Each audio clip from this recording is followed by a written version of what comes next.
Selamat sore teman-teman semua. Semoga sehat semua ya.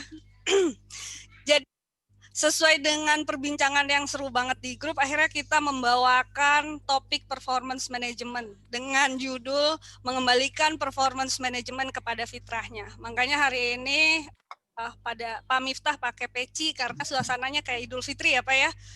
Habis salat asar, Bun. Kirain suasana Idul Fitri. Oke, jadi teman-teman hari ini kita akan membahas hal tersebut dan seperti biasa format kita adalah diskusi ya. Jadi kami yang hadir di sini yang ada di poster itu hanya sebagai trigger diskusi doang. Sisanya diharapkan kontribusi, kemudian urun saran, kemudian perspektif, kemudian sharing mengenai pengalaman-pengalaman dari teman-teman semua. Jadi kita semua saling memperkaya. Oke, hari ini kita akan dipandu sama Mas Edo. Beliau adalah Scrum Master dari OCBC. Scrum Master dengan tim terbanyak se-Indonesia, luar biasa. Jadi beliau sudah biasa memanage banyak orang untuk difasilitasi. Dan pembicara hari ini yang akan membawakan ada dua. Saya sedikit sharing tentang apa itu performance model dan Mas Rifki akan bicara mengenai tadi ya bagaimana performance kembali kepada fitrahnya. Mas Rifki ini sekarang adalah sekolah dulu di BM Investama sekaligus juga adalah anggota Remuneration Committee. Jadi beliau itu salah satu ahli executive compensation.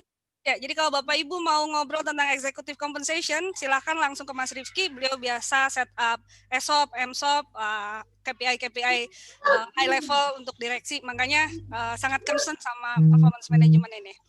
Oke, itu aja. Saya serahkan sama Mas Edo untuk di-facilitate. Silahkan sesinya Mas Edo, mangga.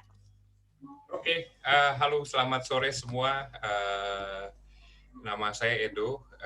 Saya sebenarnya itu fansnya Teh Alin sebenarnya sih, bukan punya jemaat atau apa namanya tim yang terbesar se Indonesia gitu. Kalah lah pokoknya sama fansnya Teh Alin. Nah sore hari ini terima kasih yang udah join kira-kira tepat waktu gitu ya. Nah saya justru banyak belum kenal sama Bapak Ibu sekalian, tapi justru kita mau kenalan dulu gitu. Justru karena nggak kenal kita mau kenalan gitu. Nah mungkin Bapak Ibu sebagian udah kenal, udah pernah ketemu sebelumnya. Nah saya sore hari ini izinkan untuk bisa fasilitasi Bapak Ibu untuk berkenalan gitu. Nah kita akan masuk yang sesi pertama di sore hari ini. Kita mau kenalan dengan sebuah tema. Kan lagi pandemi nih, tetap masih pandemi. Tapi kita juga mikir kalau pandemi ini misalnya suatu saat nanti akan selesai, berakhir gitu ya. Kita mau ngebayangin masing-masing dari kita membayangkan apabila pandemi ini sudah selesai. Kalau sudah selesai pasti salah satu yang pertama kali dicari adalah rekreasi atau jalan-jalan. Oke, kenalan kita adalah kita akan dibagi satu kelompok 4 orang untuk berbicara dan diskusi santai. Setelah pandemi ini selesai atau usai, kita punya rencana mau jalan-jalan ke mana. Siap ya? Jadi mau jalan-jalan kemana? Kita akan dibagi per grup, satu grup 4 orang. Bapak dan Ibu siapkan nyalain mikrofonnya. Kita akan langsung masuk. Silahkan dibagi ke breakout group.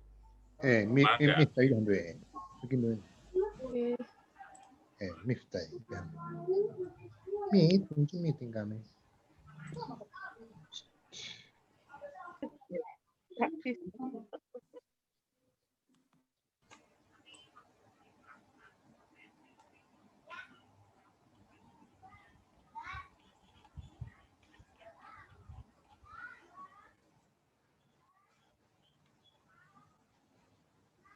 Ini mau belajar. Jadi terbuang. Atuh dokter change management mah harusnya yang ngajarin atuh. Ya, nanti change management kita sama Pak Miftah atuh.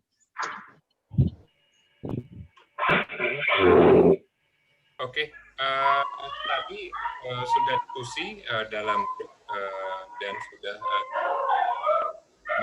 mengatakan apa yang diskusi dalam timnya. Nah, kalau teman-teman tadi lihat dalam diskusi tim, kita kan ngobrol masing-masing tim gitu ya. Nah, dari timnya masing-masing biasanya kalian akan punya sebuah tema atau sebuah jalinan cerita gitu, jahitan ceritanya gitu. Boleh dong kalau sudah ketemu dalam diskusinya tadi sudah diintisarikan. Nah, saya mau nge-share satu. Saya mau nge-share supaya kita punya collective intelligence dari teman-teman yang hadir di sore hari ini. Caranya, habis ini saya akan kasih satu link untuk teman-teman klik. Masing-masing tinggal masukin dalam diskusi tadi, pain points-nya untuk performance management apa. Jadi kalau teman-teman yang udah ikut sesi sebelumnya, kita akan pakai Fun Retro. Teman-teman tinggal tulis di Fun Retro, saya akan share link lewat sini di chat, maupun lewat QR Code, nanti tinggal dimasukin. Insight-nya dimasukin, nanti akan dibantu oleh tim dari Tehalin untuk menggrouping si insight-insight tadi itu. Oke, jadi jelas ya Bapak Ibu sekalian, kita akan taruh tadi insight-insight itu masuk ke dalam virtual board gitu ya. Nanti akan dibantu grouping. Gitu. Oke, saya siapkan dulu. Kita akan coba share apa sih kira-kira yang tadi kita diskusikan dalam kelompok berempat. Linknya sudah ada di chat room ya. Silakan tinggal di copy paste kemudian diketik di sana.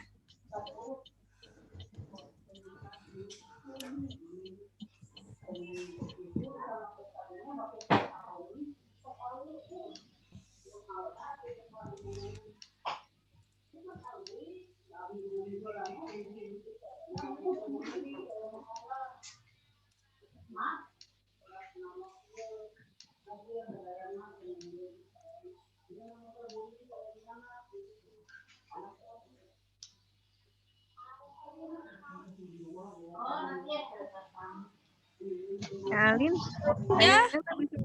di Fun Retro-nya apa sinyal saya yang error atau gimana ya? Masih kayak loading? Harusnya udah sih, Fun Retro-nya udah muncul. Oke, saya coba lagi. Makasih. Ya.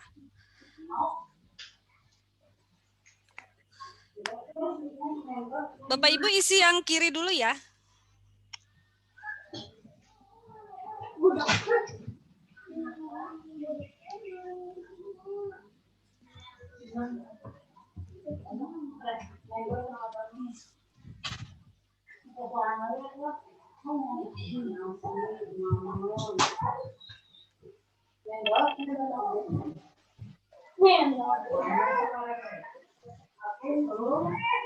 Kalau ada isu atau agak sulit untuk ngisi, tolong diinfo juga ya.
Sudah kali ya Mas Edo?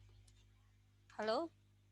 Ya, Mbak Alin, sudah cukup kayaknya ini sambil di grouping juga gitu ya untuk sebelah kiri. Cukup jelas.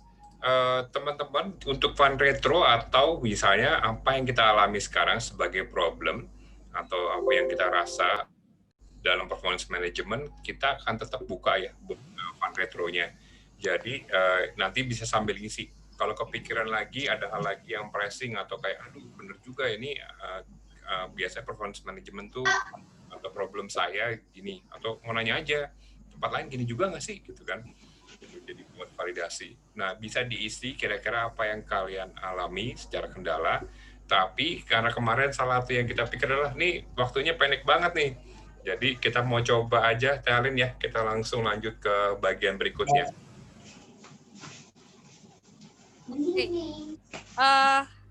Selanjutnya kita akan langsung masuk ke sharing session dari saya sama Mas Rifki. Saya izin untuk share screen ya.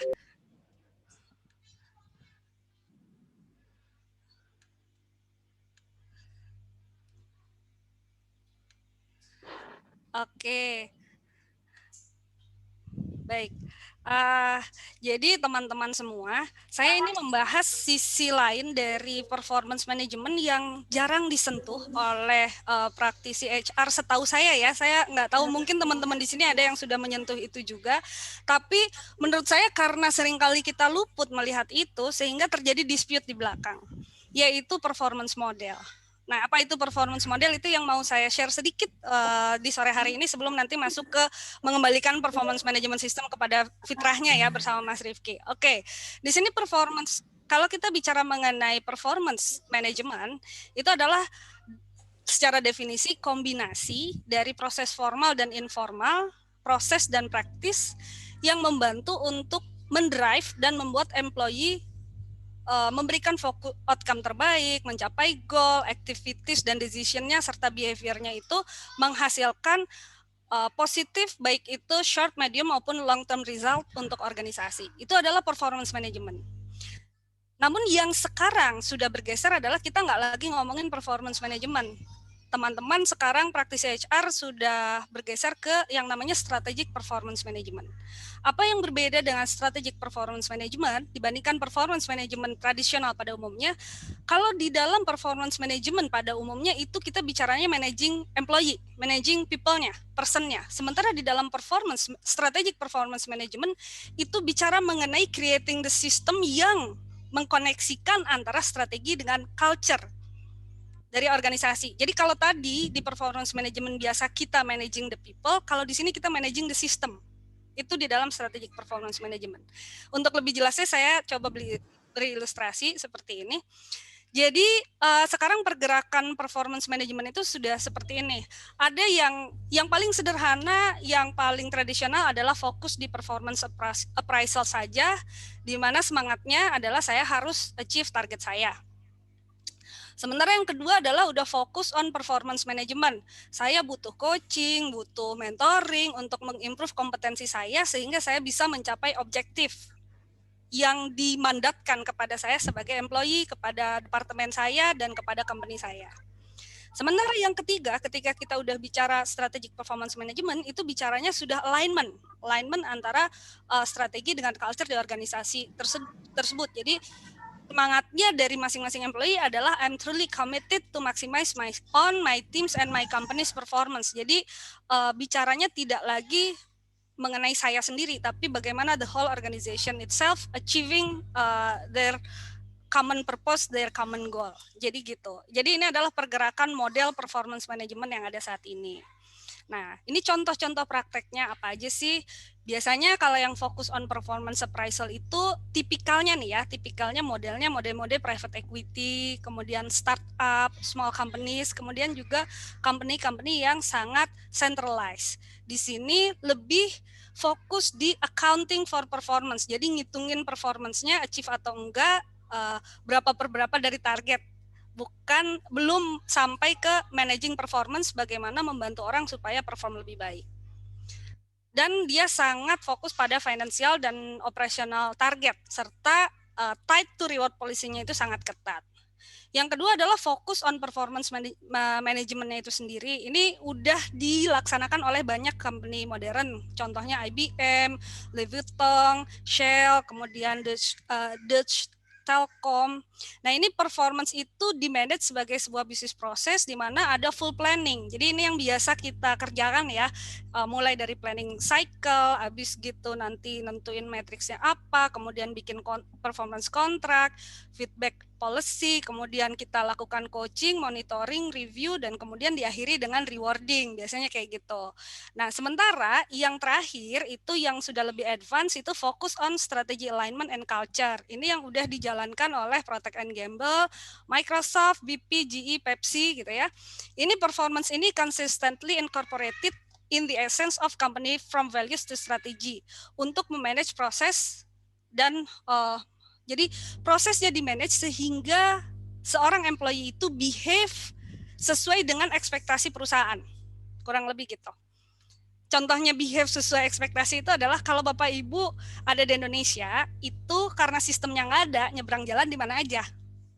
Tapi kalau Bapak Ibu ke Singapura, pasti takut deh nyebrang jalan sembarangan, takut didenda kan? Gitu. Kalau Bapak Ibu ke Australia atau ke Eropa gitu, takut kan kita mau buang sampah sembarangan karena sistemnya mengatur sedemikian rupa sehingga orang behaviornya berubah. Nanti Bapak Ibu pulang ke Indonesia ya nyebrangnya mungkin sembarangan lagi gitu, kurang lebih ya. Nah, seperti itu. Sekarang saya mau kasih lihat nih, Bapak Ibu boleh standby di chatroom ya, di chatroom. Tadi tuh saya ngomongin evolusi performance management sampai dengan strategic performance management sistemnya. Silahkan standby di chatroomnya, saya pengen tahu nih, ini adalah salah satu kereta api termahal di dunia. Kalau saya bayarin pada mau nggak ikut? Saya bayarin deh Bapak Ibu. Mau nggak naik kereta api ini? Mau dong. Mau ya? Ada yang nggak mau? Ini saya ditraktir loh sama saya. Mau banget tuh, katanya mau, semua mau. Ada yang ketawa. Oke, Pak, Bu. Gimana kalau tujuan dari kereta api ini, kereta apinya bagus ya. Tujuannya adalah masuk ke jurang. Mau ikut nggak? Ini lagi percobaan ini, resiliensi misalnya. Nah, jadi seringkali kita lupa, yang namanya performance management system itu adalah sistem yang mengatur.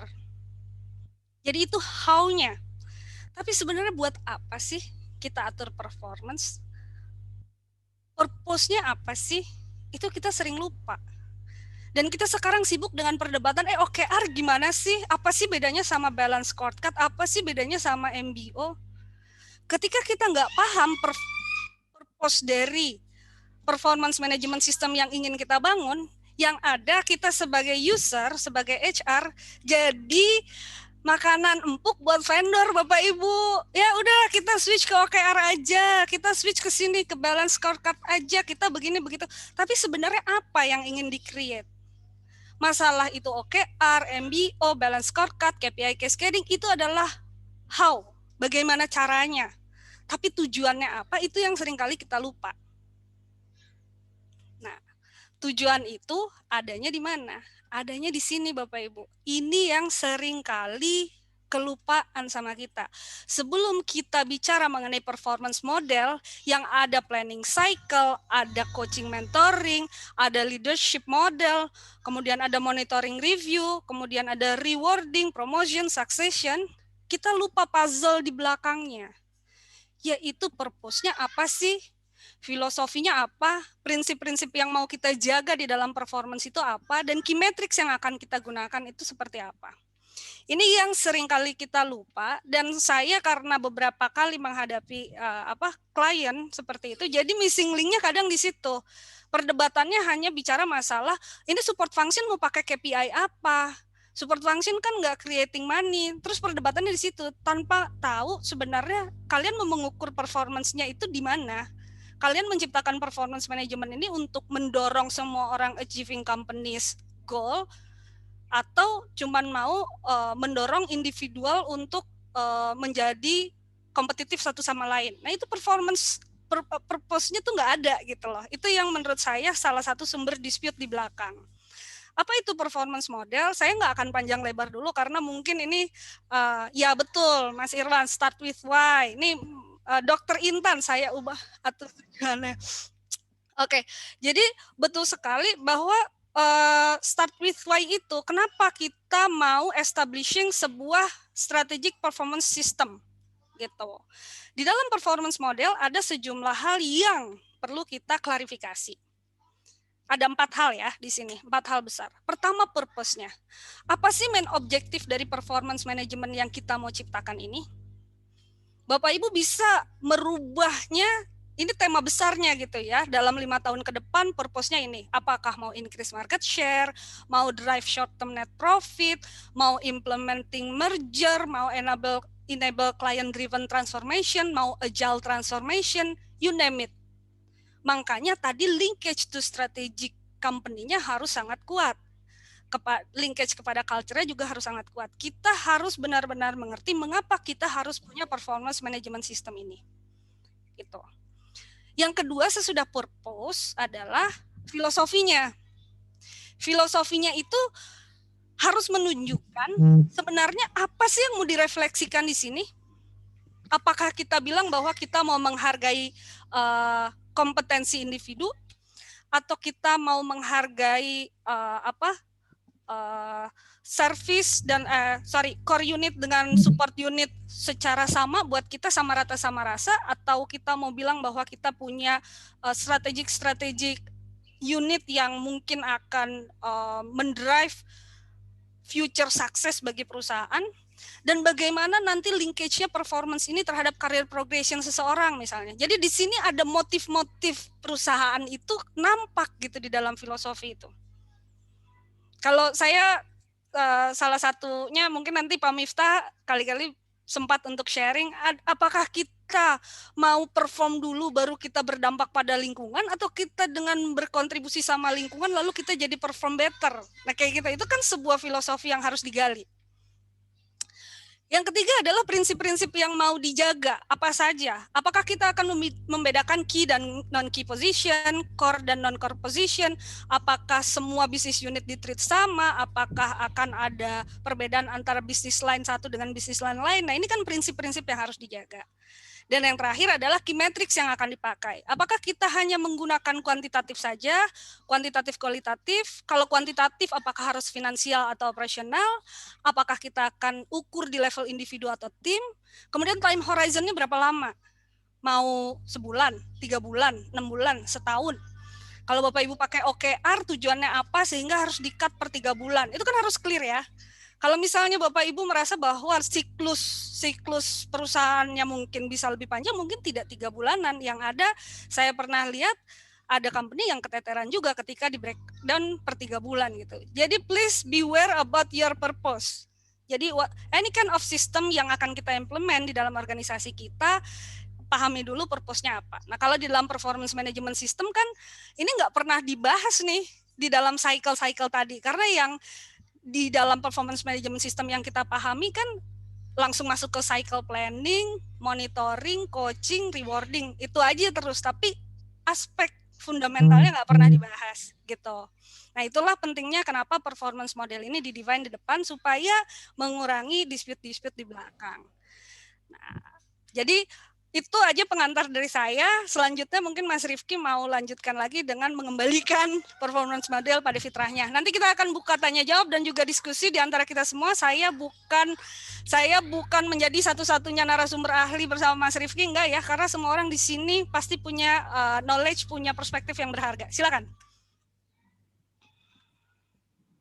Oke, terima kasih Mbak Alin. Saya izin share screen dulu ya. Ya, silakan. Bentar. Mana nih caranya? Share screen, application window. Mana dia? Nah, share. Sudah kelihatan Bapak Ibu? Teman-teman? Sudah. Ya, sudah. Sudah ya? Oke, siap. Jadi, Assalamualaikum warahmatullahi wabarakatuh. Selamat sore. Hari ini saya akan coba melanjutkan diskusi kita di chat sebenarnya di grup gitu ya. Jadi kita bicara mengenai performance management, lalu kembali tadi kalau istilahnya Mbak Alin ke purpose dari performance management. Jadi kita lanjutkan diskusinya di sini. Jadi tentang bagaimana mengembalikan performance management ke fitrahnya. Jadi sebelum kita mengembalikan ke fitrahnya, kita harus tahu dulu ya fitrahnya apa sih performance management gitu ya. Ini udah ganti belum ya? Saya nggak bisa lihat screen-nya soalnya ini saya pakai app. Udah ganti. Udah ganti ya? Sip kalau gitu. Nah, sebelum kita bicara fitrah performance management, kita karena performance management itu digunakan dalam organisasi, maka kita harus tahu dulu organisasi itu apa sih gitu ya. Nah, mungkin bisa Bapak Ibu bisa teman-teman bisa coba nih pilih nih dari 2 pertanyaan ini kira-kira yang definisi organisasi itu yang mana ya? Apakah organisasi itu kumpulan orang atau kumpulan sistem ya?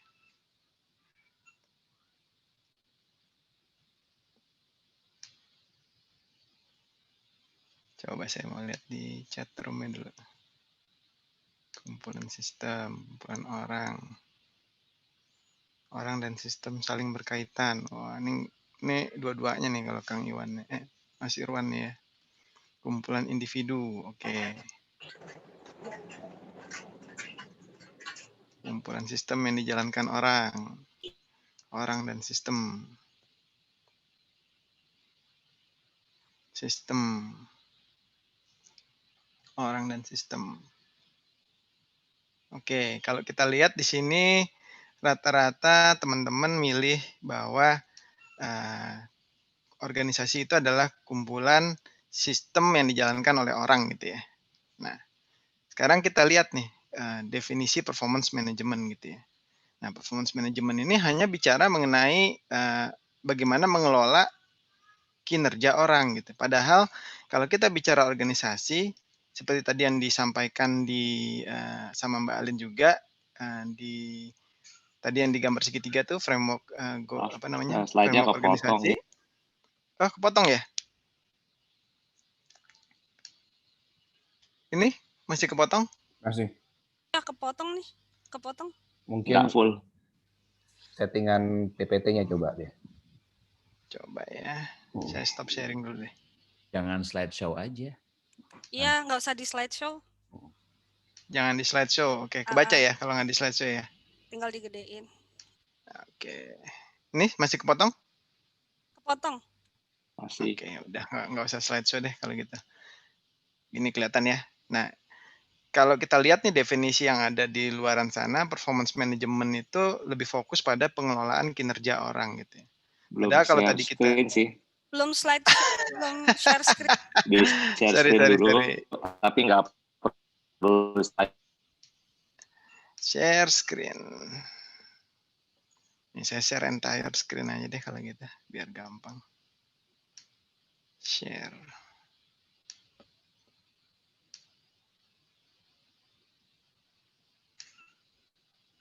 Ini masih kepotong?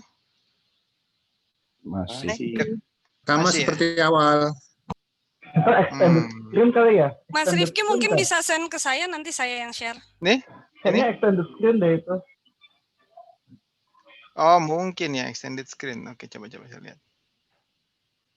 Sebentar. Gangguan teknis. System preference. Display.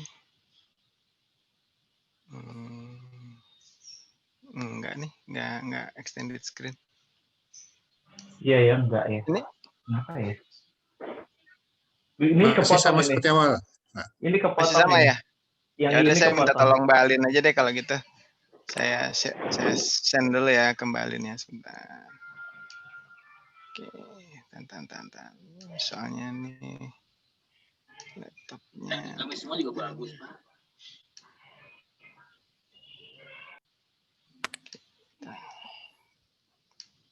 Sebentar.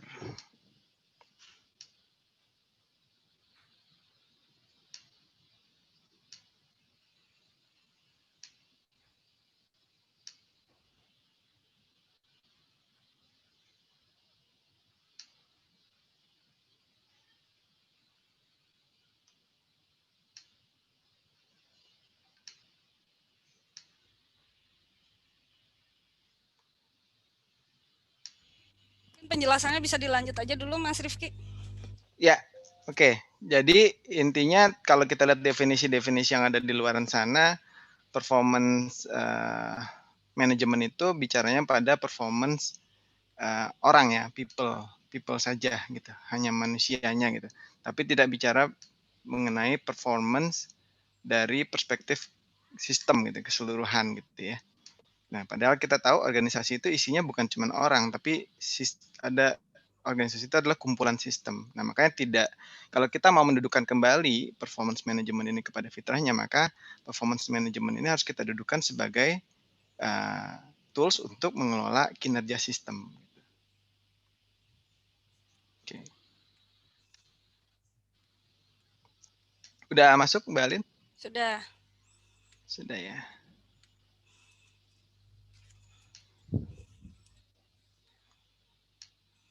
Oke, boleh lanjut. Next lagi. Nah, kalau kita tadi bicara performance management sebagai sistem untuk mengelola tools untuk mengelola kinerja sistem, maka ini akan berdampak pada performance management proses yang selama ini kita kenal nih, yaitu ada planning gitu ya, monitoring, developing, termasuk rating dan rewarding gitu ya. Nah, kita mungkin bicara satu-satu dulu dari sisi sistemnya dulu ya, dari sisi prosesnya dulu. Kalau kita bicara mengenai sebuah proses, maka kan itu sangat namanya proses pasti ada input output gitu ya. Dan kalau kita lihat di cycle ini, ujungnya adalah reward gitu ya, rewarding. Maka mau tidak mau ketika kita melakukan performance planning, itu mindset kita udah langsung terarahkan untuk bagaimana kita membuat plan, membuat goal atau KPI yang nanti ujung-ujungnya bisa membantu kita dalam penentuan reward gitu ya, rating dan reward. Nah, jika itu yang terjadi, maka kita sudah tidak lagi mendudukkan performance management ini pada hakikatnya nih, yaitu untuk mengelola kinerja sistem. Karena kalau yang namanya reward ya pasti kita cuma bisa mereward orangnya gitu kan, karyawannya, tidak bisa kita mereward sistemnya gitu. Padahal tadi kalau kita lihat bahwa organisasi itu merupakan kumpulan sistem di mana orang ada di dalamnya, maka kinerja orang di dalam sistem itu akan sangat terpengaruh oleh sistem yang ada gitu. Seperti contohnya tadi deh gitu ya. Saya menggunakan laptop dan laptop saya bermasalah gitu ya. Nah, artinya performance saya sebenarnya kan terpengaruh karena laptop tadi gitu ya. Di samping tadi skill saya mungkin ada skill saya juga mempengaruhi, tapi artinya dari sisi efek dari sisi sistem pun ada gitu ya. Nah, jadi kalau kita bicara performance management process in the traditional sense, maka elemen sistem itu tidak tercapture gitu. Nah, makanya kalau kita mengacu ke prinsipnya Deming gitu ya, profound knowledge system yang saya yakin tim di Paragon juga sudah katam nih profound knowledge system gitu ya. Artinya performance management ini kita nggak bisa melihat in isolation gitu, sendiri gitu. Artinya kita hanya melihat dari aspek orangnya saja gitu ya. Nah, ini dampaknya gimana nih terhadap performance management proses? Maka ketika kita bicara dari perspektif performance management proses, ketika kita melakukan perencanaan, maka kita harus pisahkan nih yang namanya KPI itu gitu ya. Harus kita dudukkan kembali bahwa KPI itu ada KPI fungsi yang kurang lebih itu menggambarkan KPI sistem dan KPI individu gitu ya. Nah, yang selama ini terjadi adalah KPI fungsi dan KPI individu di banyak organisasi tidak dipisahkan gitu. Tidak dipisahkan. Artinya dampaknya apa tuh? Orang bisa punya, kalau kita pakai balance scorecard, bisa punya 20 KPI gitu ya. Coba Bapak Ibu bayangin, kita punya 20 KPI, pasti puyengnya minta ampun gitu ya. Nah, kemudian lalu karena tadi performance management proses ini ujungnya adalah reward, maka muncullah yang namanya corporate KPI itu. Corporate KPI kenapa? Ya supaya kalau walaupun individunya bagus tapi corporate-nya nggak bagus, performance-nya bisa bisa dinormalisasi gitu ya. Kenapa harus dinormalisasi? Karena tadi ujungnya mikirnya bonus gitu ya. Karena kalau kita mencampur adukan antara mekanisme perhitungan bonus dengan mekanisme performance management, maka jadinya campur aduk tuh. Kita nggak bisa lagi melihat ini sebenarnya kita mengelola kinerja atau kita menentukan bonus. Lalu muncullah yang namanya bell curve gitu ya dan lain-lain. Dan ujungnya nanti itu orang jadi merasa tidak fair. Nah itu yang seringkali menjadi problem dalam performance management. Dan kalau kita bicara agile performance management, apa sih agile performance management? Oh, cycle ini dipercepat dari tadinya setahun, kita percepat menjadi 3 bulanan gitu. Ya, tetap aja kalau misalnya kita menggunakan proses yang kacau gitu ya, proses yang pada prinsipnya sudah salah, kalau kita percepat berarti kita hanya akan mempercepat kerusakan gitu ya. Jadi kalau kita mau mau memperbaiki performance management ya kita harus perbaiki dari tadi awal purpose-nya, mindset-nya apa sih yang mau kita kelola gitu ya. Kalau yang kita mau kelola adalah organisasi, maka kita tidak bisa hanya menjadikan KPI tadi hanya KPI individu, tapi kita harus melihat perspektif organisasi dan perspektif individu gitu ya. Gitu. Sampai sini ada yang mau didiskusikan nggak barangkali? Saya kan, Ya, punten. silakan. Saya tergelitik dengan konsep OKR kan, dengan CSR-nya itu dia sebenarnya udah decoupling antara reward system dengan si performance management. Tapi gini, performance management itu kan kalau saya esensinya adalah membuat orang termotivasi untuk perform. Bener nggak itu dulu deh? Itu sepakat dulu atau enggak? Terus yang kedua, kalau memang itu sepakat, artinya kan harus what's in it for me-nya buat orang agar dia mau perform. Nah, kalau gitu kan akhirnya ujungnya pakai reward yang namanya uang. Tapi balik lagi kita suka ngeliat, kan udah tahu juga si Daniel Pink bilang bahwa motivation driver untuk white collar bukan duit lagi gitu, tapi udah purpose tiba-tiba gue lupa, purpose autonomi sama mastery gitu kan. Nah, kalau memang udah arahnya ke sana, berarti konsep 3P khususnya pay for performance masih relevan nggak? Nah, yang kayak gitu saya masih mix up nih. Saya mohon dikasih ide dengan isu tadi secara prinsip bahwa performance management adalah memotivasi orang untuk perform, tapi at the end of the day ternyata duit bukan motivation driver lagi gitu. Nah, itu gimana tuh, Kang? Saya pengen diskusi itu, yang itu tuh. Ya, ya. Nah, kalau dari yang yang Kang Irwan sampaikan gitu ya, dari definisinya ini kita perlu luruskan lagi nih Kang Irwan. Kalau Kang Irwan tadi kan definisinya masih bicara performance management ini untuk memotivasi orang gitu ya. Nah, kalau tadi kita dudukan performance management adalah tujuannya untuk mengelola kinerja organisasi gitu ya, di mana organisasi itu ada banyak sistem di dalamnya yang salah satunya adalah orang gitu ya. I see, oke. Jadi lubangnya di situ ya? Iya, bedanya di situ, Kang. Jadi memang perbedaannya tipis deh. Kita harus pisahkan deh kalau betul. Boleh ini nggak saya? Boleh Pak Miftah, silakan Pak Miftah. Nggak, saya selalu kepikiran aja, bagus banget sih. Jadi makasih banyak nih. Kan mengelola kinerja organisasi ya. Jadi kalau saya baca-baca di tempat kerjanya Mas Irwan sekarang itu kan ada namanya Astra Management System. Mereka tuh punya pilar tuh. Pilar yang di tengah itu namanya Strategic Management. Jadi Astra Strategic Management. Di sana tuh mulai tuh ada bagaimana corporate planning tuh dibangun gitu ya di sana, dan endingnya tuh ada activities management di sana. Activities itu melalui again akhirnya di tataran individu tuh bagaimana saya berkontribusi untuk mensupport di goal corporate tuh. Jadi artinya kita setuju bahwa performance yang itu harus didudukan bagaimana mengelola organisasi.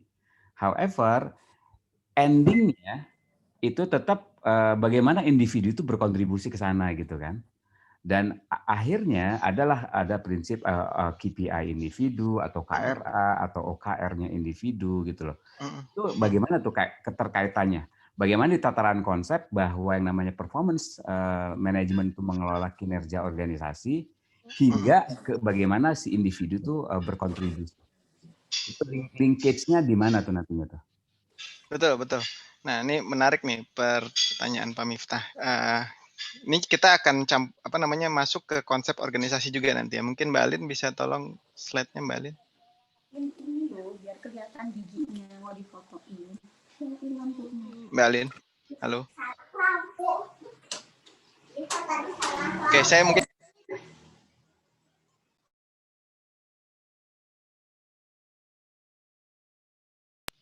ya, boleh ke slide yang ada. Nah, ini. Oke. Jadi ketika kita bicara tadi Pak Miftah kan sampaikan bahwa ujungnya nanti sampai ke tataran individu juga gitu ya Pak Miftah ya. Nah, ketika kita sampai di tataran individu tadi kan kalau saya mengutip perkataan Pak Miftah kan itu adalah activity gitu ya, yang dikelola activity ya. Yang dikelola adalah activity. Nah, memang kalau kita melihat di teori requisite organisasi gitu ya, yang artinya dalam organisasi itu ada layer-layer yang mengelola hal-hal yang berbeda-beda gitu ya. Di layer 1 itu dia mengelola activity gitu ya atau quality. Jadi bagaimana dia memastikan bahwa apa yang dia kerjakan itu standar quality-nya sesuai yang dibutuhkan lah ya. Kemudian di tataran nomor 2 itu juga dia juga ada aktivitinya, tapi aktivitinya berbeda dengan yang di tataran pertama gitu ya. Aktivitinya dia lebih kepada memberikan solusi atau membantu orang-orang yang bekerja di tataran pertama untuk bisa bekerja dengan baik gitu ya. Dia akan mereview, data-data akan dianalisa, jadi tetap tatarannya ada tataran aktivitinya tuh. Dia akan menganalisa kondisi operasional gitu ya, untuk kemudian keluar dengan solusi yang bisa memperbaiki proses kerja gitu ya. Nah, sementara kalau di tataran ketiga itu dia akan bicara di level sistem tuh, sistem. Jadi bagaimana sistem bisa dia perbaiki, sistem produksinya kah gitu. Tetap ada tataran activity-nya.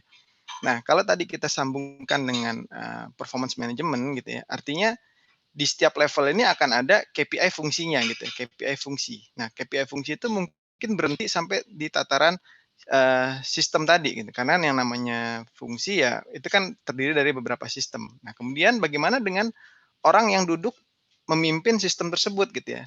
Nah, tidak mungkin KPI fungsi itu semuanya jadi tanggung jawab dia gitu karena ada sangat banyak hal yang tidak 100% dia kendalikan gitu ya.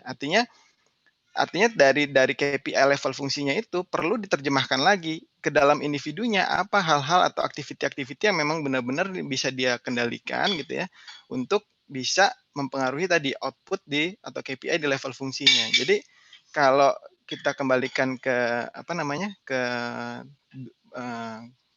fitrahnya lagi gitu bahwa performance management itu adalah tools untuk mengelola kinerja organisasi, di mana di dalam organisasi itu ada bagian individunya, maka di sini kita perlu dudukkan juga nih garis bahwa KPI yang kita define in the traditional sense itu ya, yang itu tidak melekat pada individu gitu, tapi melekatnya di organisasinya. Dan individu yang mengelola organisasi tersebut itu harus mendefinisikan aktiviti apa yang bisa dia lakukan untuk bisa mempengaruhi si KPI di level fungsinya. Kurang lebih gitu Pak Miftah kalau penggambarannya. Mungkin teman-teman ada tambahan? Mungkin lanjut dulu.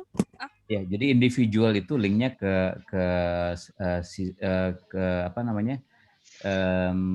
sistem tadi jadi ya, ke masing-masing fungsi tadi, jangan terpisah gitu, jangan terlepas gitu ya. Betul Pak, betul. Sip, makasih. Ya. Nah mungkin geser ke slide berikutnya Mbak Alin, boleh. Nah ini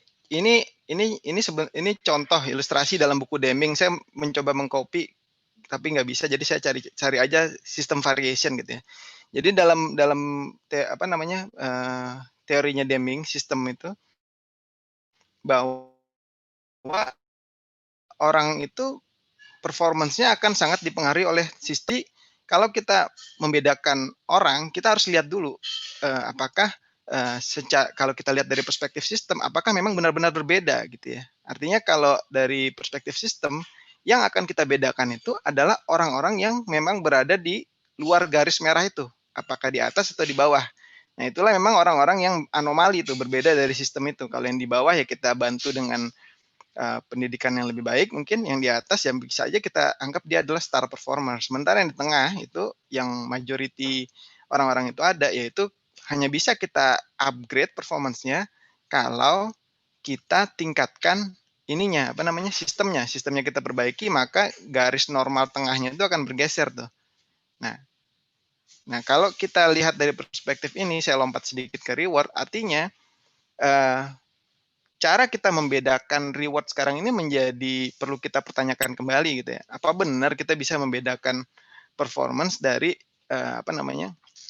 dari dengan cara yang kita lakukan sekarang ini, terutama jika orang-orang tersebut berada pada sistem yang berbeda-beda gitu ya. Misalnya kayak yang satu di operation, satu di di HR gitu kan. Itu kan mereka berada di sistem yang berbeda-beda gitu kan.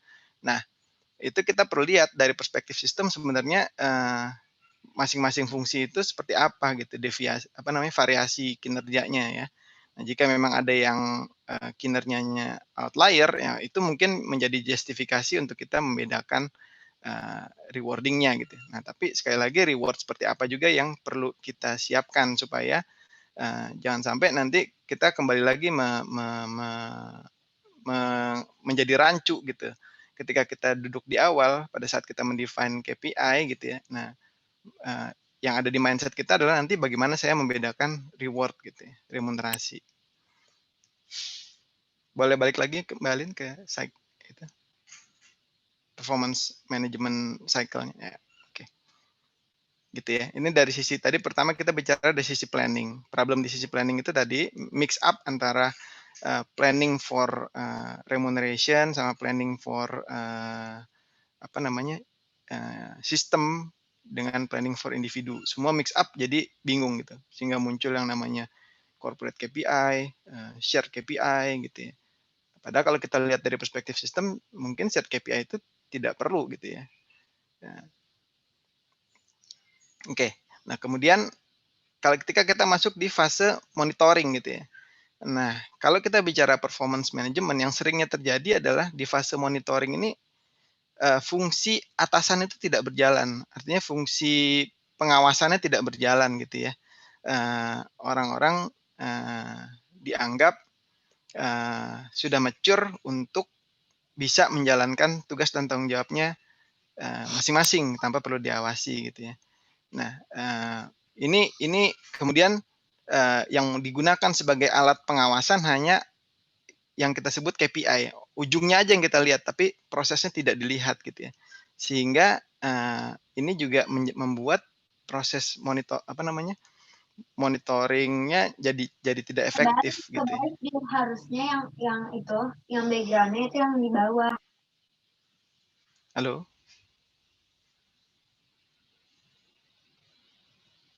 Lanjut, Mas. Lanjut ya, lanjut. Oke, sorry. Tadi kirain ada apa. Nah, kalau kita di fase monitoring ini hanya melihat ujungnya saja, kita kembali tidak bisa menjalankan fungsi manajemen dengan baik gitu ya. Karena tadi ujungnya itu kan ada banyak faktor yang mempengaruhi. Bisa jadi capability orangnya, bisa jadi memang alat-alatnya sudah tua gitu ya, bisa jadi juga teknologinya udah ketinggalan zaman atau ada yang rusak atau layout produksinya yang kacau gitu ya, atau bahkan jalur komunikasi yang tidak baik gitu ya. Nah,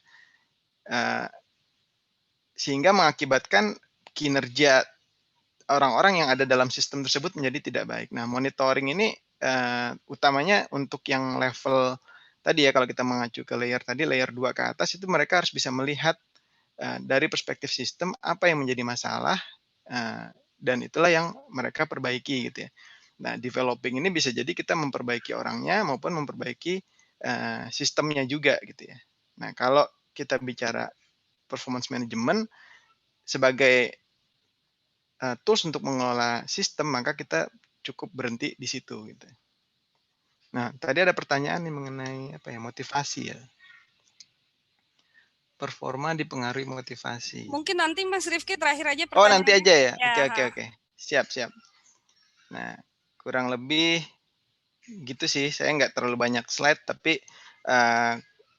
konsepnya adalah bahwa ketika kita bicara performance management, maka kita harus dudukan lagi mindsetnya bahwa kita bicara mengenai pengelolaan kinerja sistem gitu, di mana orang adalah bagian dari sistem tersebut, sehingga kita tidak bisa hanya fokus pada kinerja orang saja, tapi kita harus melihat kinerja sistem secara keseluruhan.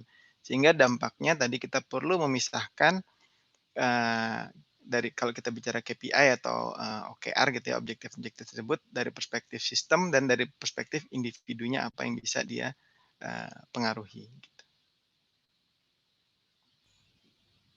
oke. Terima kasih. Masih ada lagi? Udah ya?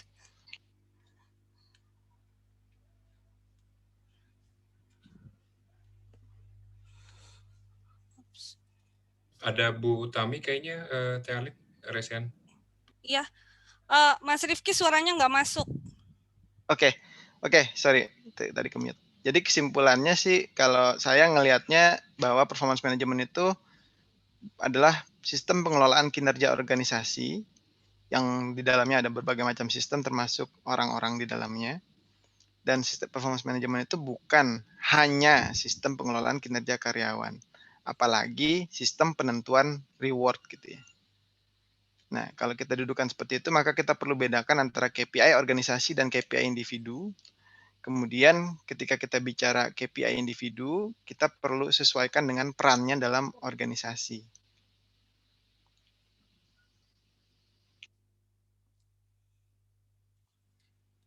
Suaranya hilang Mas Rifki.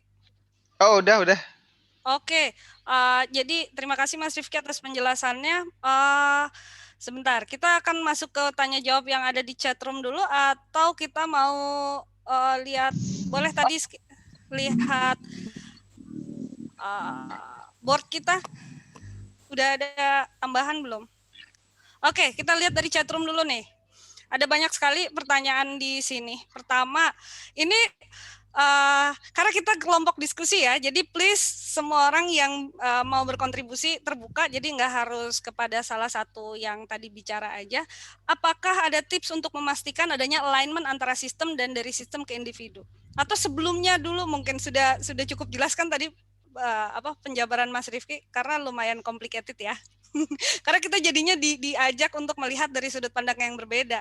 Performance management sistemnya bukan lagi yang kita pikirkan selama ini ternyata.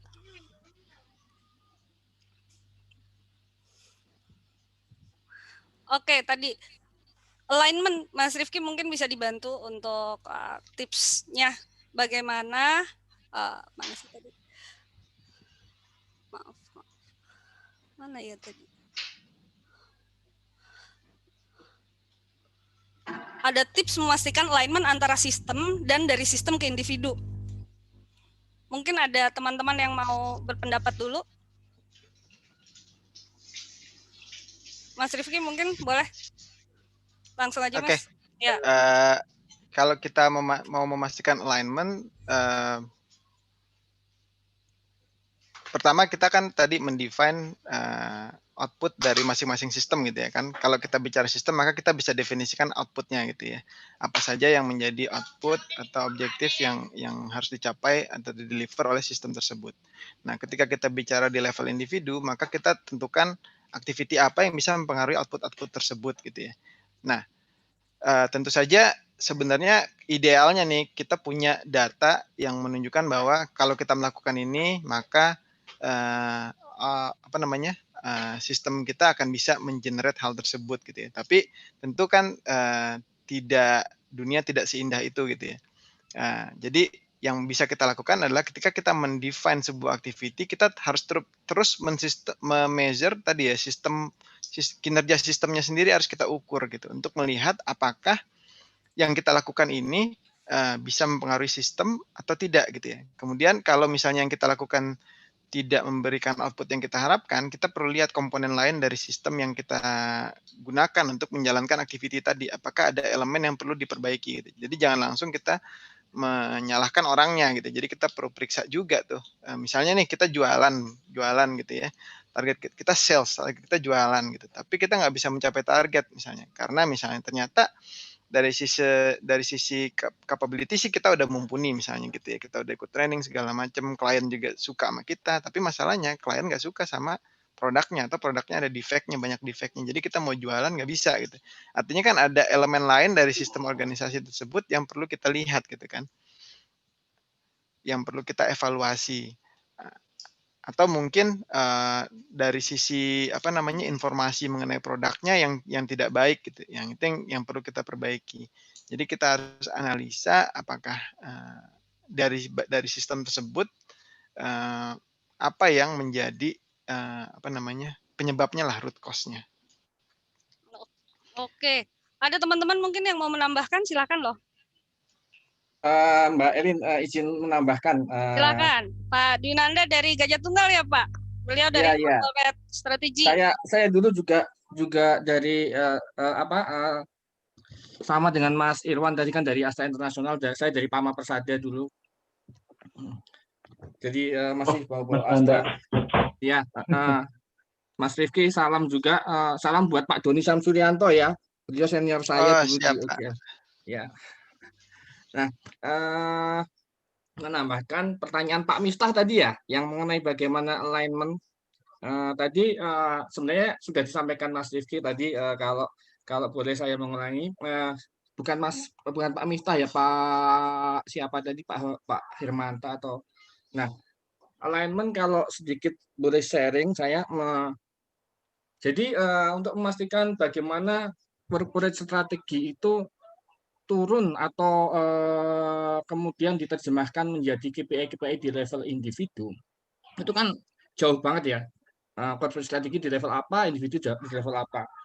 Yang kami lakukan pertama adalah bagaimana, kalau kami pendekatannya pakai bahan scorecard. Jadi strategi KPI individu itu harus at certain level, sampai level manager gitu, harus benar tied up ke strategi map di level atasnya. Jadi kita create strategi map di level corporate. Nah, kemudian masing-masing divisi harus mempunyai corporate division strategic map. Nah, divisi itu meng-create strategic map-nya dari mana? Itu bantuan di corporate strategi. Corporate strategi akan mendefine di peta strategi company itu kan ada banyak objektifnya. Dia akan mendefine objektif A itu yang harus menerjemahkan atau berkontribusi untuk mencapai objektifnya itu divisi apa saja. Nah, itu menjadi inputan untuk corporate division strategy map, untuk pembuatan division strategy map. Nah, kemudian setelah division strategy map ada, itu kemudian diterjemahkan sampai ke level departemen. Nah, sampai level manager itu most of the individual KPI itu sama persis dengan KPI sistem atau KPI function kalau di kami. Nah, baru kemudian di bawah manager itu untuk memastikan alignment-nya itu boleh kombinasi KPI function dan KPI based on job description atau based on proses yang ada di departemennya atau di section-nya. Itu yang kami lakukan. Jadi untuk memastikan alignment-nya seperti itu. Memang pada saat setting awal itu akan makan banyak waktu, banyak effort, karena memang harus bahasa Jermannya itu metanin satu persatu ya, bagaimana job description bisa align dengan objektif yang ada di atasnya atau KPI yang di atasnya. Nah, itu yang kami lakukan di tempat saya bekerja. Begitu kira-kira Mas Rifki, Mbak Elin. Ya, terima kasih Pak, sharingnya luar biasa. Ini memperkaya perspektif kita semua. Dari teman-teman lain mungkin ada yang mau ditambahkan. Kalau enggak, kita masuk ke pertanyaan yang menarik banget ini. Ada 2 pertanyaan dari Ibu Utami. 1, bagaimana menentukan KPI sistem? Kalau nentuin KPI orang kan mungkin lihat job desk-nya bisa lebih sederhana ya. Terus kalau KPI sistem gimana? Yang kedua, terus kalau gitu mau bagi-bagi bonusnya gimana dong kalau kita enggak langsung tight performance management ini sama reward-nya tadi. Jadi tidak berpikiran tentang reward di depan. Kan tadi yang sering bikin mix up adalah ketika sesi planning pun kita udah mikirnya tentang bagi-bagi uang gitu. Padahal harusnya managing system. Jadi kalau gitu bagi-bagi bonusnya gimana? Ini misteri nih. Karena ujung-ujungnya kan dapur ngebul gitu loh. Silakan, ada mungkin teman-teman yang mau memberikan pandangan tentang bagaimana membuat KPI sistem, bukan KPI orang, dan gimana bagi-bagi reward kalau misalnya kita nggak melihat ini nggak di-tight dari awal dengan reward. Kalau nggak, Mas Rifki dulu boleh.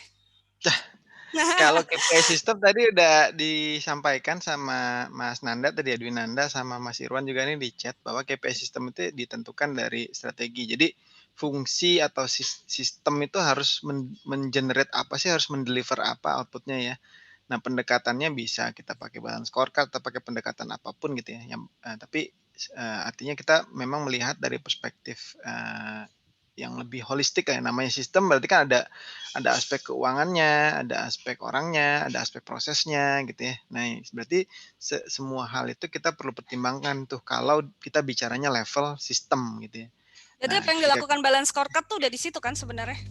Ya, betul. Jadi yang dilakukan balance scorecard itu mereka mengcapture dari perspektif sistem. Nah, cuman yang menjadi malprakteknya kalau kata saya sih adalah balance scorecard itu diabsorb sama individu yang menjadi kepala fungsi tersebut. Nah karena KPI-nya kebanyakan ya pasti sama si kepala itu dia nggak mau sendirian dong, ya bawahnya juga disuruh absorb gitu supaya ibaratnya sama-sama lah kita satu perahu gitu ya. Nah malah jadinya makin kacau balau tuh. Terus kalau saya coba jawab pertanyaan yang kedua tadi, gimana menentukan reward-nya gitu ya. Nah, ada berbagai macam pendekatan gitu ya yang dicoba gitu ya. Kalau kita bicara Netflix gitu, Netflix dia nggak ada tuh bonus. Ya kalaupun ada minimal lah gitu ya. Minimal artinya dia hanya berdasarkan pencapaian company gitu. Tapi filosofinya Netflix ini karena kalau kita bicara reward tadi performance management ada filosofinya, reward pun harus ada filosofinya gitu. Filosofinya Netflix mereka only hire the best gitu. Jadi gaji pokoknya udah gede banget gitu ya. Jadi mereka nggak meter bonus. Bisa modelnya kayak gitu. Jadi kita nggak perlu pusing mengenai KPI. Atau tadi kita lihat dengan pendekatannya Deming tadi ya. Sebenarnya yang memang outstanding gitu ya, artinya memang benar-benar karena individunya bukan karena sistem, itu ada berapa persen sih, ada siapa aja sih gitu ya. Nah itulah yang kita bisa saja kita putuskan untuk treat berbeda gitu ya, berbeda tapi tidak selalu perbedaan itu dari sisi monetary ya. Jadi perbedaan itu bisa dari sisi pengembangan karir atau development lainnya gitu ya. Sementara untuk yang rata-rata saja yang artinya bukan karena individunya tapi lebih karena sistemnya, ya berarti bonusnya sama aja, tidak perlu kita bedakan. Itu kalau kita bicara bonus. Ada juga yang mereka melakukan demokratisasi reward gitu. Jadi artinya setiap orang dikasih budget, silakan tentukan mau bagi ke timnya seperti apa, mau bagi ke temennya seperti apa gitu. Jadi mereka bagi-bagi demokratisasi lah, artinya nggak dikuasai oleh satu pihak gitu ya, reward tadi. Nah, mungkin itu kali ya, atau yang lain gimana? Ada tanggapan, ada masukan? Cukup radikal ya demokratisasi reward ini. Silakan Bapak Ibu. Udah ada ya Mas yang implement itu ya? Kalau di Indonesia sih saya belum lihat ya, tapi mungkin di Indonesia bentuk demokratisasi rewardnya dimulai dari bentuk-bentuk yang non monetary gitu ya. Kan sekarang tuh dari aplikasi performance management ada yang kita bisa ngasih like segala macam gitu ya kepada teman kita, kudos segala macam lah. Nah dari situ nanti itu bisa dikonvert jadi poin gitu. Poin yang bisa ditukar, mungkin ditukar CAF gitu ya Pak Miftah ya. Boleh nggak tadi Kak? Boleh nggak juga nih? Ya, monggo Pak. Nggak, saya ingin ini aja. Saya share satu artikel, menurut saya sih menarik banget ya dari ke Alin, nanti Alin bisa share ya. Ya, nanti saya share ke grup. Itu namanya Total Performance Scorecard namanya. Jadi sebetulnya kayaknya inisiasinya adalah itu kritik atas balance scorecard yang diberlakukan di early 2000-an. Karena di situ ada kritik kenapa balance scorecard tuh nggak jalan gitu loh. Itu yang pertama. Yang kedua, di sana saya menarik banget sih slide yang Alin share di awal-awal tuh bagaimana purpose, bagaimana filosofi dan terus ke bawah gitu ya. Dan kelihatannya itu kalau kita ngomongin purpose organization kan berarti kan ada orang-orang di bawahnya kan ya. Kalau di bawahnya itu kan harusnya juga sama tuh satu purpose gitu. Semakin besar values-nya share sama gitu akan semakin align banget satu sama lain. Di sana juga dijelaskan tuh. Terus akhirnya bagaimana menggabungkan antara personal values, personal aspirations, personal objective dengan company's objective. Nah, di teori itu di jurnal itu dikatakan bahwa yang namanya performance itu ya itu proses of continuous improvement dia bilang. Proses dan effort dari dia sendiri. Jadi benar-benar melihat dari internal factors-nya si karyawan. Itu bisa dibagi ke dalam 3 kategori. Bagaimana dia improve sesuatu dengan Deming tadi, dengan PDCA tadi. Bagaimana dia mengimprove dirinya sendiri, bagaimana kompetensi development cycle itu berjalan, dan bagaimana learning effort-nya dia berdasarkan Kolb learning cycle gitu. Sama-sama bukan PDCA, dia bilang PDAC gitu loh.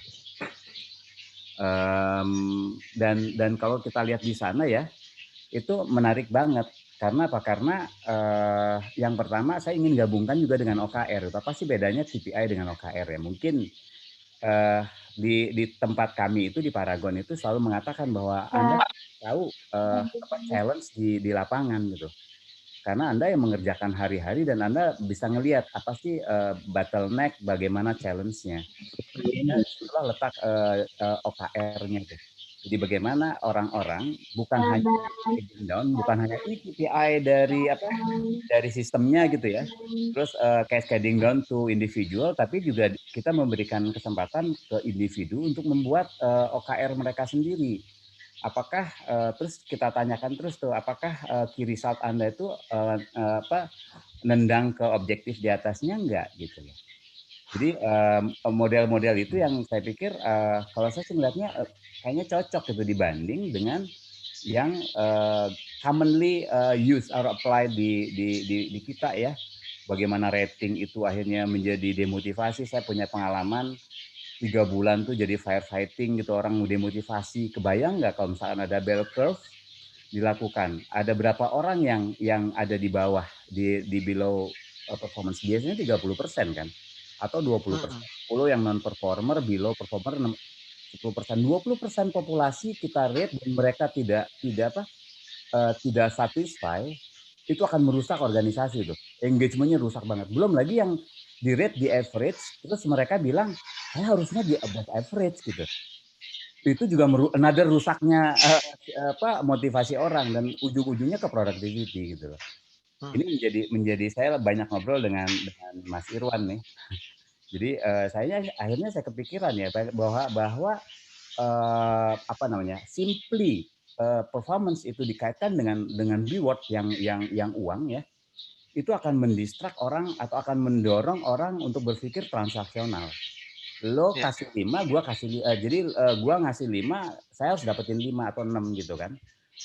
Begitu saya dipandang bahwa saya hanya bisa ngasih 4, saya akan motivasi saya turun tuh. Jadi itu yang lagi kita bangun terus terang aja. Dan akhirnya saya berpikir tuh merenung-renung dengan Mas Irwan sih sebetulnya. Mungkin kita dalam konteks itu harus bagaimana meng-cut link antara performance tadi untuk mengelola kinerja, ngomongin mengelola kinerja dengan reward system tadi. Dan saya yakin saya terinspirasi dari ceritanya ini nih tadi Rifki ya, mengenai cerita di Netflix bahwa yang kita hire kan kita yakin bahwa mereka the best gitu loh. Jadi kalau memang kita yakin the best, kewajiban para leadernya, kewajiban para individunya, kewajiban di sistemnya, kewajiban di environment-nya untuk mengeluarkan the best-nya mereka.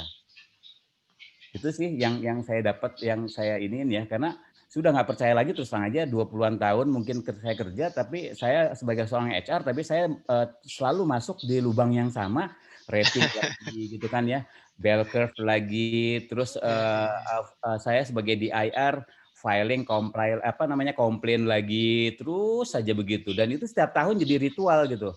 Dan dorongan terakhir apa? Akhirnya a priori si ini ngapain?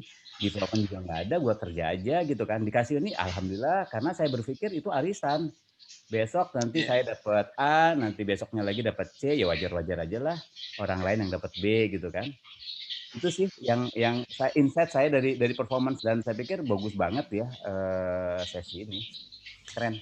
Wah, luar biasa. Aduh, senang banget nih banyak yang memberikan perspektif yang berbeda. Sayang sekali waktu kita sudah pukul 5. Saya mencoba menyimpulkan sedikit dari diskusi yang sudah kita lakukan saat ini. Yang pertama adalah tadi ya, performance management, any kind of system in the organization start with the purpose. Jadi mulai dari tujuannya mau apa, jadi filosofinya apa, mau itu performance management system, talent management system, reward system, dan yang lainnya harus clear purpose-nya apa. Kemudian tadi ketika organisasi ini adalah sekumpulan sistem, maka kita tidak hanya mengelola orangnya saja, karena selama ini performance management system yang kita lakukan adalah melakukan penilaian terhadap kinerja individu, padahal bisa jadi dan sangat boleh jadi dipengaruhi oleh sistemnya sendiri. Apakah sistemnya mungkin tidak mendukung, prosesnya tidak mendukung, teknologinya tidak mendukung, bahkan produknya tidak mendukung. Jadi the whole things in the organization itu harus kita lihat sama-sama dari perspektif sebagai sistem. Tidak hanya kita potong orangnya aja, kamu jelek karena kamu nggak jualan dengan baik tahun ini. Padahal bisa jadi produknya lagi jelek, banyak komplain, maintenance-nya atau after sale service-nya dan yang lainnya. Ada banyak di belakang itu. Jadinya ada individu yang menjadi korban harus terbebani oleh buruknya sistem yang ada di lingkungan dia. Kemudian juga tadi KPI monitoringnya juga tidak hanya terhadap orangnya, karena ketika kita percaya bahwa ini adalah sistem, maka monitoringnya juga kita harus melihat nggak cuma orangnya aja, tapi juga si sistemnya. Dan yang terakhir mungkin saya tambahkan, kita seringkali terjebak dalam accounting for performance. Kita hanya menghitung di ujung, di akhir, kamu target 10 tercapai 9 per 10 kali target bonus berapa, gitu kan ya. Tapi kita nggak pernah really managing for performance. Apa yang mau kita capai sehingga kita bisa capai itu bersama. Sebenarnya kalau nanti kita bedah lebih lanjut dalam sesi terpisah, OKR itu punya filosofi di sana. Kalau key result-nya tidak mendukung objektif yang akan kita capai, maka kita pivoting key result-nya. Bukan bertahan dengan key result yang sama dan main hitung-hitungan lagi. Jadi ada perbedaan filosofis yang sangat mendasar. Kurang lebih mungkin itu ya sesi hari ini tentang bagaimana mengukur KPI sistem. Itu tadi sebenarnya itu adalah refleksi dari strategi organisasi juga. Dan ini ada banyak sekali pertanyaan, kami coba rangkum juga di dalam Words. Nanti saya akan share di grup. Teman-teman yang belum gabung ke WA grupnya boleh gabung ke WA grupnya. Nanti saya akan share artikel dari Pak Miftah, daftar pertanyaan, kemudian tadi problem-problem yang ada. Kalau kita perlu bedah dalam sesi lebih kecil-kecil, silahkan. Itu aja mungkin kesimpulan dari saya. Mungkin ada teman-teman yang mau menambahkan, mangga? Kalau nggak ada, saya kembalikan lagi. Tambahan sih, sedikit aja. Silakan. Ya, banyak. Sebenarnya ini bukan, justru ini insight dari Pak Miftah pun tuh, Pak Miftah izin menyampaikan insight dari Bapak. Jadi intinya ketika appraisal tadi yang kalian cerita, hati-hati kalau udah appraisal, jangan sampai kita ubah rating orang for the sake of bonus. Itu aja sih, itu yang berbahayanya. Yang menurut saya itu insight yang saya dapat sih. Ya, nuhun. Betul sekali. Oke, baik. Ini Pak Irsad, Mas Josi tadi juga, kemudian Mas Hermanta, itu banyak banget insight-nya, Kang Tito segala. Sayang sekali waktunya nggak cukup. Nanti kita harus gali lebih lanjut. Kita bisa lanjut di WA. Kita bisa bikin sesi sekali lagi. Semangat kita kan belajar ya di sini, bukan sekedar webinar biasa gitu ya.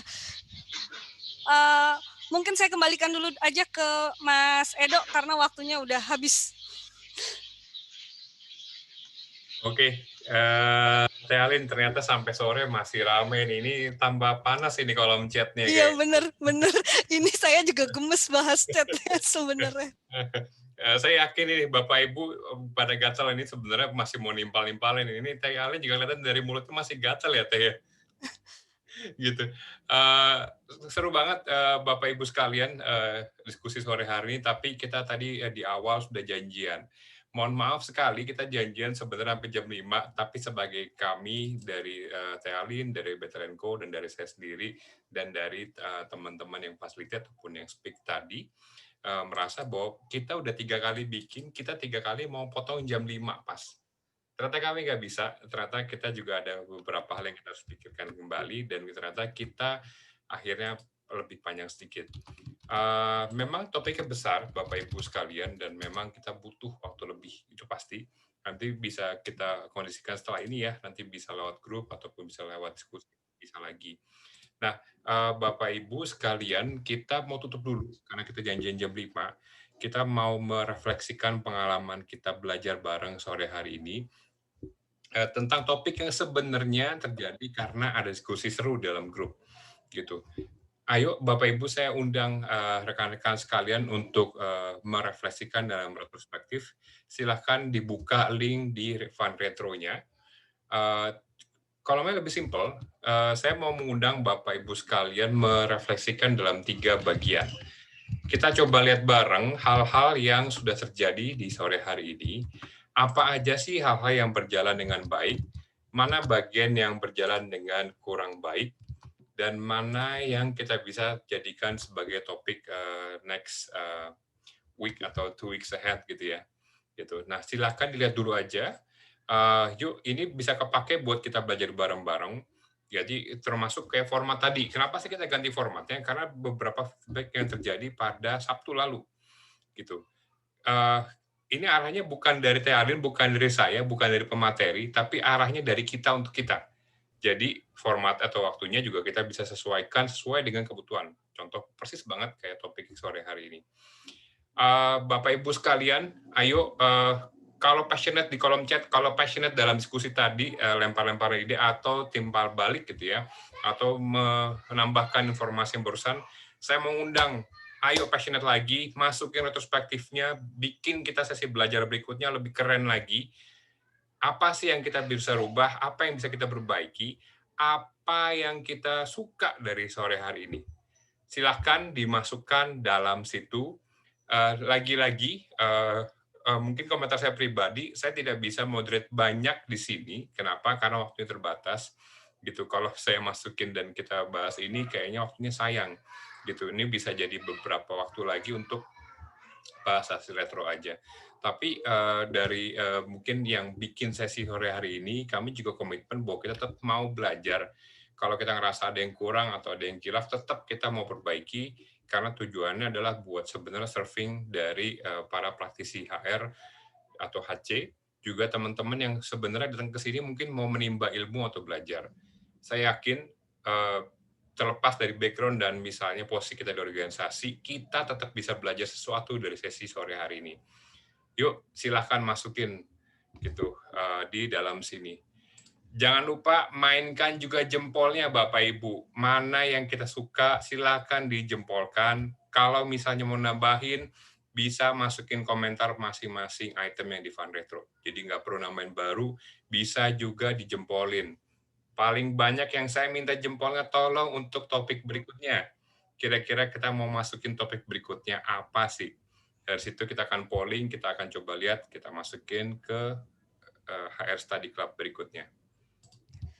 Ya, jadi Bapak Ibu, ini bukan webinar biasa, ini kita justru yang di-encourage adalah diskusi di antara kita semua. Kami yang hadir sebagai discussion trigger hanya untuk jadi pemantik aja. Harapannya ke depan lebih banyak lagi yang bisa sharing, yang bisa contribute, karena semua orang pasti punya perspektif yang unik.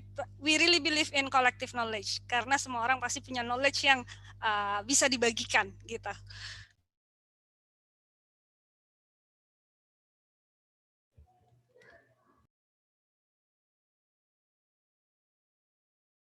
Untuk next topiknya boleh di vote, silakan. Jadi kita nanti bisa mulai ngobrol-ngobrol lagi, mau ngomongin tentang apa.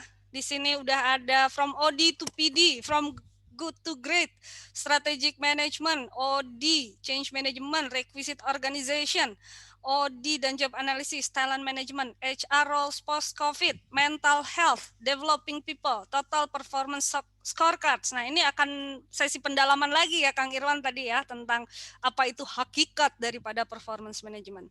Human maturation, engagement karyawan di tengah pandemik, performance part 2, cara menyusun kamus kompetensi, reward dan punishment system, performance management sesi 2.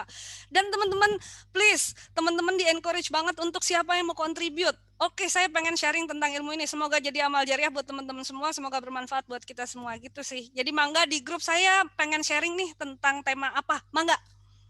Oke. Jangan ragu-ragu.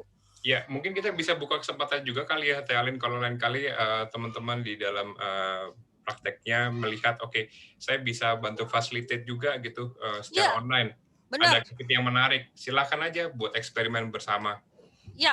Ya, jadi kalau teman-teman pengen gantiin Mas Edo karena bosen misalnya ya, lihat mukanya Edo, lihat muka saya gitu ya, silahkan, feel free, ini komunitas punya kita semua, jadi jangan sungkan-sungkan, kita mah #nojaim Jaim Club, jadi agak lebih egaliter gitu.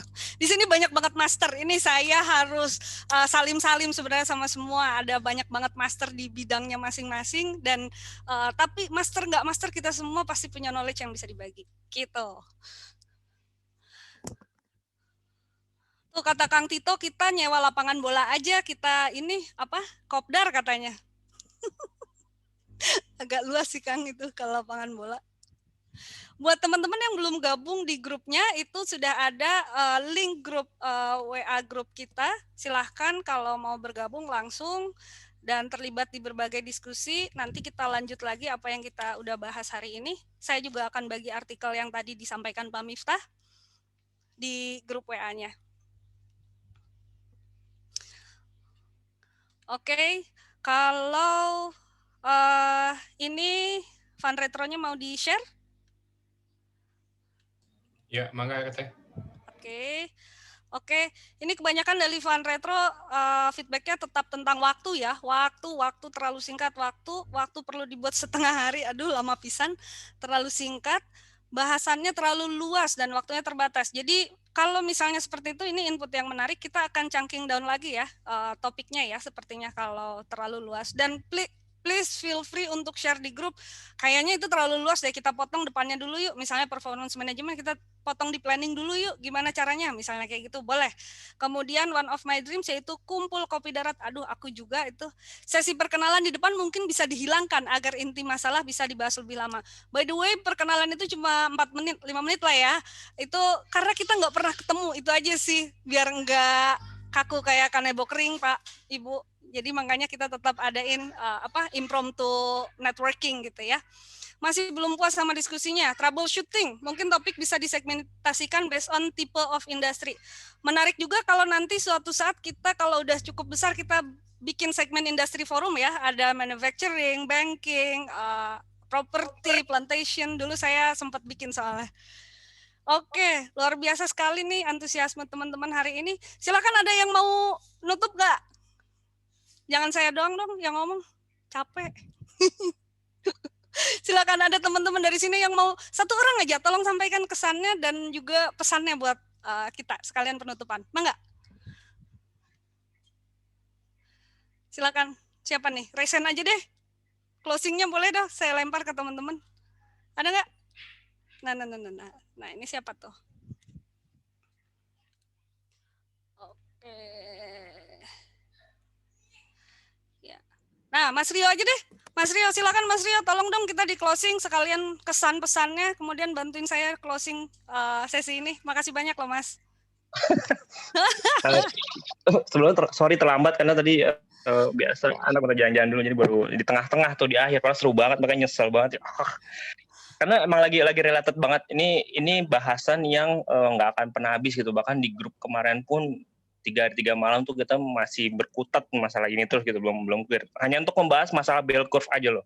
Itu yang satu. Tadi tambahan lagi yang disampaikan semua pembicara di sini, yaitu makin akan panas lagi sih kemungkinan WA grup malam ini gitu kan ya. Kayak lagi ini tadi saya agak sedikit ngebahas sedikit bahwa kita kan banyak yang minta kopdar. Mungkin banyak yang baru gitu ya. Sebenarnya kan rencana ini SR Study Club itu muncul karena kita sebenarnya mau kopdar gitu kan ya. Tapi karena COVID segala macam akhirnya nggak bisa, muncullah dengan format yang seperti ini gitu. Nah, Jadi rekan-rekan semua yang belum join. Di sini banyak ahli-ahli di sini, dan kita semua bukan berarti ada ahli, kita pun pasti ada ahlinya juga gitu. Ada yang kita mampu bisa menyampaikan ke yang lain. Jadi untuk sesi selanjutnya mudah-mudahan bisa lebih padat karya gitu ya. Dan untuk on time saya yakin sulit untuk anak pembicara hari ini gitu ya. Sekali lagi terima kasih untuk para pembicara. Talin, thank you. Sekali lagi Esa Study Club ini nggak pernah gagal bikin saya amazed gitu ya. Yang ketiga gitu. Jadi tetap pasti akan selalu amazed ke depannya gitu untuk Study Club ini. Oke, baik. Foto baru dulu kali ya. Ya, boleh. Thank you semuanya. Boleh nyalain kamera. Yes. Satu lagi sebelum kita bubar, Bapak Ibu, teman-teman sekalian, saya minta izin sekali lagi gitu ya. Tadi bagus dari Mas Rio bilang bahwa saya nggak pernah berhenti untuk nge-miss. Tolong yang bisa nyalain video, nyalain sebentar. Saya pengen lihat lagi nih. Nah, di awal tadi pas di Impromptu Networking kita udah saling menilai gimana sih pengalaman untuk kenalan satu sama lain. Sekali lagi dong, pakai jari juga, sebelah jari aja dari skala 1 sampai 5 nih. Karena kita juga pengen belajar berapa sih experience kita untuk datang ke sesi hari ini. Dari 1 sampai 5 silakan angkat sebelah tangan, silakan kasih penilaian buat sesi hari ini. Sekalian foto ya. Oke, aku fotoin ya. Oke.